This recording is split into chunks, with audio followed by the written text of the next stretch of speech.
Hi guys, welcome to Hoops Junction. Today we're talking about who is your MVP.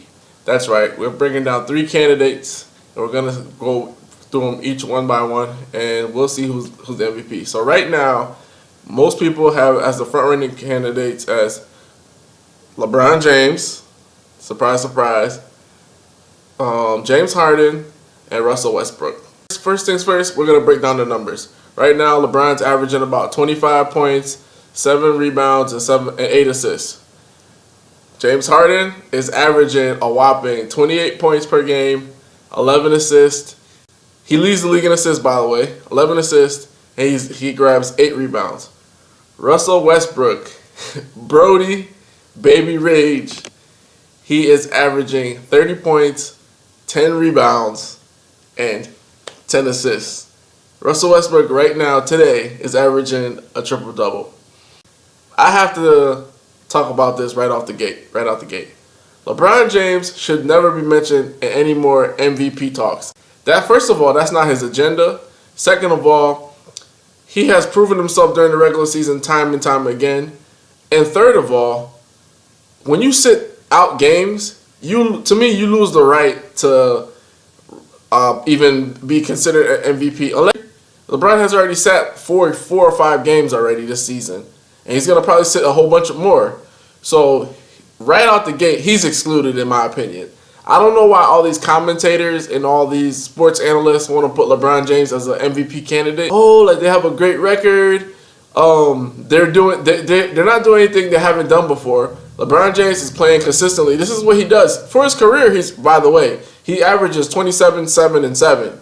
So, like, 25, 7, and 8 is not off the mean or whatever. That's nothing crazy off the mean. Plus, there's people playing better than him. The MVP award, Most Valuable Player, is the most valuable player during that season.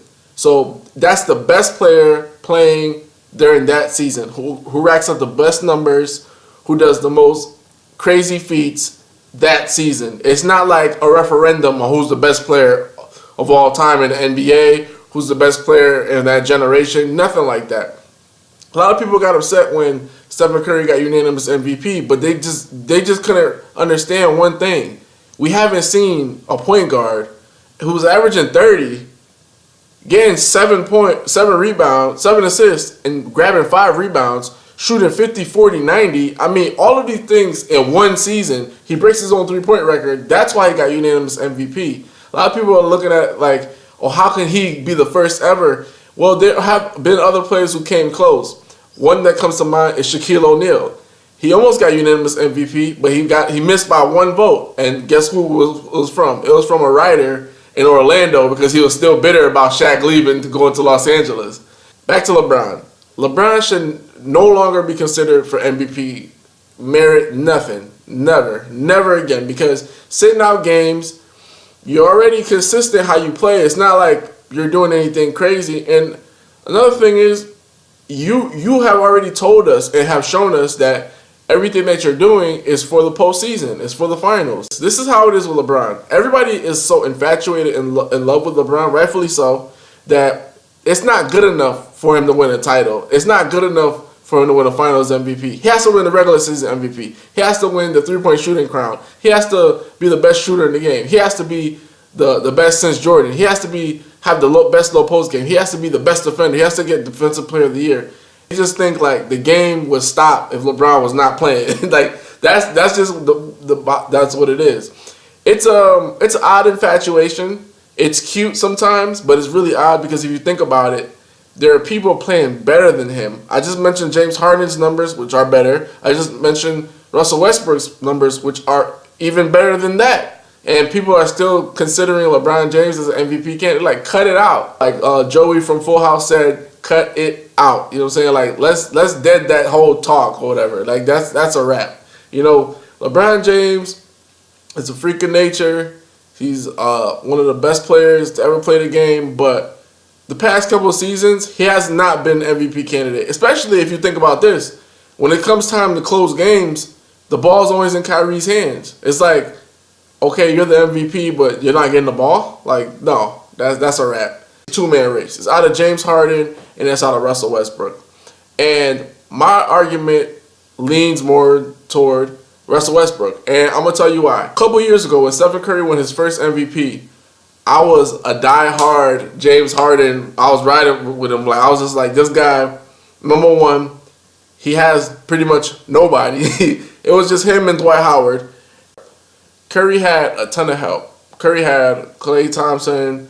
He had the Golden State Warriors that year. That's the year they won the title. They were stacked. Like, they were just completely stacked to the max. Like, their team was hitting on all cylinders. And a lot of the games that year, if you remember Curry's first MVP, he did not play the fourth quarter. At least 20 games, he did not play in the fourth quarter. That being said, Harden played throughout all those games. He was carrying the team. He didn't have great help from Dwight Howard. It was basically him carrying the team. And that's why my vote was for James Harden. That year, subsequently, Curry won. End of story. You know, I could definitely understand, but other people also understand my point. Because if you don't have James Harden on that team, they don't move, like, at all. Case in point, why LeBron shouldn't be MVP. If LeBron's not on the Cavs, it's not like they won't win games. Like, you know, Kyrie can play, Kevin Love can play, and they'll just have somebody else, like a role player or whatever. So they'll be like a middle-of-the-road team, second seed, third seed, fourth seed, or whatever the case may be. So, but if you took Harden off that Rockets team that year, and he had comparable numbers to Curry, the Rockets would not go anywhere. But that's my argument for Westbrook. This year, Russell Westbrook is averaging a triple-double. Not only is his team averaging a triple-double, his team is winning games. And think about this. Out of all three candidates I mentioned, he has the best numbers out of all of them. 30 points a game, 10 rebounds a game, 10 assists a game. I mean, only thing Harden is leading in assists. But the guy's averaging a triple-double. His team is winning games. They lost Serge Ibaka, okay? They lost KD, of course. They lost Harden a couple seasons ago. Russell Westbrook, in my mind, should be everybody's MVP. It shouldn't even be a question. Even if you think he's forcing to get these triple-doubles, even if you think he's not such a great player, his team is winning games. He's a beast. He's averaging 30. First of all, you don't know how hard it is to average 30. You're averaging 30, okay? Like, that's ridiculous. Only a few players could say they've done that. Will Chamberlain averaged 30 for his career. Michael Jordan averaged 30 for his career. You know, if just to average 30 for a season, you put you in Wilt and Michael's status. But then, factor this, you're averaging a triple-double. So now you're in Oscar Robertson status. So you're already somewhere in the history books. There's going to be a whole bunch of records underneath your name. And this is 35 games in. We're not even fully done with the season.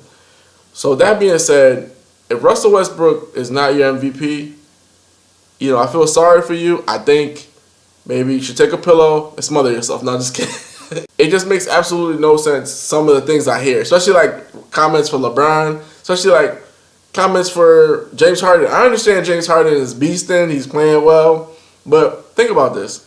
James Harden his team has been well intact. They've drafted well. The only player that they've lost is Dwight Howard, and that really wasn't a loss because Clint Capella was pretty much taking up all his minutes while he was there. And they brought in Ryan Anderson. They still have Trevor Ariza. They have such a great nucleus around Harden. Him getting the numbers that he's getting, team expected it. And a lot of people did expect it because it's not like he had like a big drop-off or anything. He's been consistently playing like this. Only thing that's been different is the assist category, but he's been having the ball in his hands more. But his team is a good, solid team. If you look at Russell Westbrook's team, he doesn't have a lockdown defender. He doesn't have knockdown three-point shooters.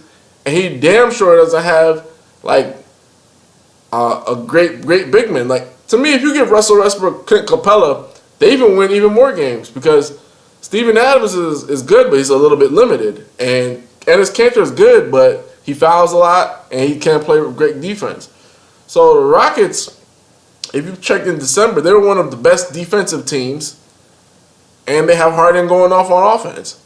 Russell Westbrook has to go off all by himself, and that's why he's my vote for MVP. And I wouldn't be mad if we saw him become unanimous MVP because at the end of the day, averaging a triple-double, averaging 30 with a mediocre roster. This brings me back to Allen Iverson days in 2000 or 2001 when he got the MVP, and then he went to the Lakers and dropped like 43, and it was like overtime game, steps over Toronto. If you guys remember that Iverson team, he had Aaron McKee, he had Dikembe Mutombo, he had Eric Snow. I just named 3 people that can't shoot, can't play a lick on offense. His team was awful. Matt Geiger, I think, at one point. Matt Geiger. Okay, Matt Geiger. And a lot of people want to say, oh, LeBron took the Cavs to the finals with a mediocre team back in those. No, Iverson did this before. Matt Geiger, Aaron McKee, Eric Snow was so scared to shoot, he ran in his boots. So I'm telling you, like what Russell Westbrook is doing, it says hats off to him. If he's not your favorite player, he'll make you his favorite player due to the things that he's doing. And look, think about this. I'm not even a big Russell Westbrook guy, and I'm telling you guys, he has to win the MVP. If he doesn't win the MVP, there's something wrong with the voters. They need to overhaul it, or they just need to stop giving out the award. Just don't think about it. Because you got a guy averaging 30, 10, and 10. His team is still winning, and he has no help. He has no other superstars. He has no other knockdown shooters. LeBron has Kyrie. He has Love. James Harden, he has Trevor Ariza. He has Ryan Anderson. He has, oh my God, Eric Decker. I mean, his team is loaded. Nene, his team is loaded.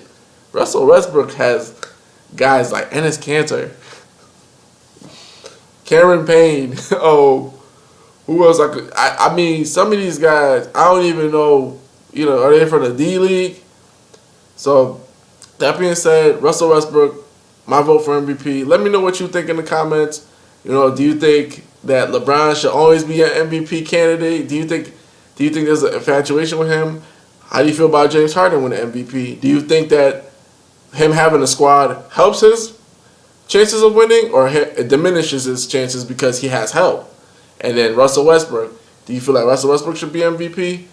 Do you think he's averaging triple-doubles is impressive or it's not impressive? Do you think him averaging 30 is impressive or it's corny? Do you think that he's doing this on purpose to inflate his numbers? Let me know. I want to hear from you. Put your vote down in the comment box. This is Vlad from Hoops Junction, where Hoops meets Hoopla.